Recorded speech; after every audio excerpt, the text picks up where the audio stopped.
Today my husband came home with meat, so that's what we're going to have for supper. First, I wash the meat. I rinse it severally because at the butcher you don't know what goes on. So that you're going to boil it for about 15 to 20 minutes, depending on the heat level. As for me, I'm going to use this flame because it cooks faster as compared to the other three.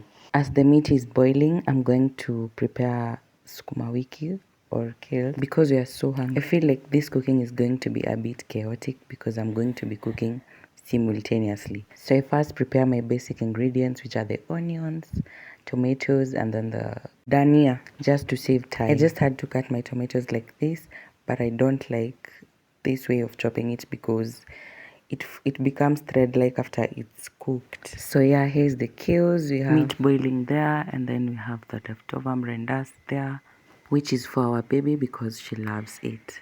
So we're not going to let our vegetables overcook, so I'm just going to cook it for about 1 to 2 minutes or even less as I chop the rest of the vegetables. The dania or coriander was so dirty and so muddy on the roots, so I had to wash it like thoroughly. At this point, our meat was well cooked and tender as I like. So I'm just going to drain out the soup, which I'm going to use it later in the stew. But before that, I'm just going to add Royco powder to that soup, which I just drained out. As I am doing that, on the side here, we have our beef still frying and draining water that had remained. I want it to be like dry. I'm just going to add cooking oil to make that possible. Remember, this step makes the beef stew to produce a nice aroma. So I'm going to shallow fry it for 2 minutes. Well, I thought that I had given it enough time to boil, but as I ate these pieces, some were tender, some were hard. I don't know if they were cut from different parts of the meat or... After shallow frying it for some time, I then add my onions there that are finely chopped, not as fine. Then I give them time to cook together, both the meat and then the onions. Had forgotten about my leftover sukuma wiki from the previous night, so I'm just going to add it at this point. The leftover is still as fresh because I didn't use tomatoes to cook with it. Normally, I don't cook my sukuma wiki with tomatoes, but for my meat, I'm going to add tomatoes. Once I add the tomatoes, I cover the sufuria and then I let it cook for some time. Once the tomatoes have become tender, I'm just going to stir it together with the meat. I had to remove the meat from the other burner because that burner produces like large flames. So I just had to use it to boil water for ugali so that the process becomes fast and we get to eat faster. Oh my goodness. At this point, the house was filled with the aroma coming from this fried beef.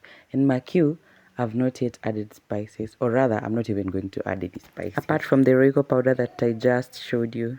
Just so you know, this is where the flavor starts building, like the beef flavor itself. So now I'm just adding the broth I just prepared. Let us allow the beef to soak up all that goodness. After all this, I'm just going to cover it and then let it cook for some time to allow the beef to absorb the Royco flavor.